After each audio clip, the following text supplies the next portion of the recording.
کوہاٹ میں lady doctor Mehwish کے قتل کیس میں اہم پیش رفت، پولیس کے مطابق ملزم کی شناخت ہو چکی ہے، گرفتاری کے لیے چھاپے مارے جا رہے ہیں۔ تفصیلات جان لیتے ہیں نمائندہ سما عبد الباسط سے۔ جی عبد الباسط بتائیے۔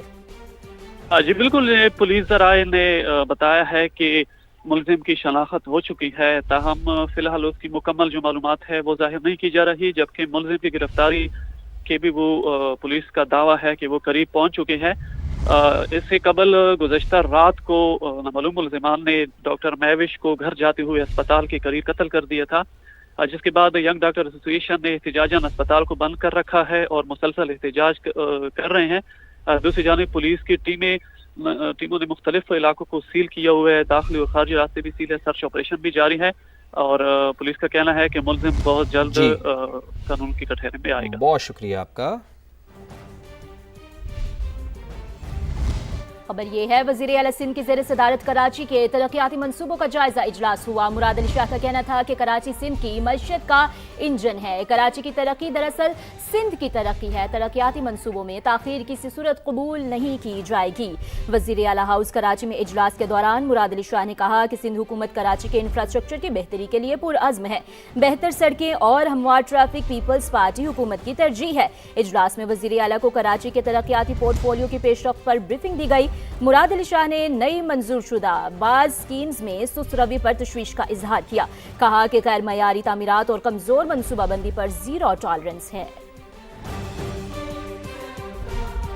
وزیر اعلیٰ مریم نواز نے میت کو اسپتال سے گھر پہنچانے کے لیے مفت ایمبولینس سروس شروع کرنے کی منظوری دے دی ہے، ہر تحصیل میں کم از کم ایک وین میسر ہوگی۔ وزیر اعلیٰ پنجاب مریم نواز کی زیر صدارت خصوصی اجلاس ہوا، بڑے سرکاری اسپتالوں اور ہر تحصیل میں سرکاری وہیکل سروس شروع کرنے کے لیے پلان طلب کر لیا گیا۔ سیکریٹری ایمرجنسی سروسز ڈاکٹر رضوان نصیر نے بریفنگ دی، پرائیویٹ ایمبولینس سروس کو بھی ریگولرائز کرنے پر اتفاق ہوا، پرائیویٹ ایمبولینس سروسز کے ریٹ مقرر کرنے کی تجویز کا جائزہ لیا گیا، مرحوم کے اہل خانہ 1122 پر کال کر کے یا اسپتال کاؤنٹر سے مفت وین سروس لے سکیں گے۔ میت کی منتقلی سروس کی سمارٹ مینجمنٹ سسٹم کے ذریعے مانیٹرنگ کی جائے گی، جبکہ میت کو اسپتال سے دوسرے شہر لے جانے کی سہولت بھی مفت دی جائے گی۔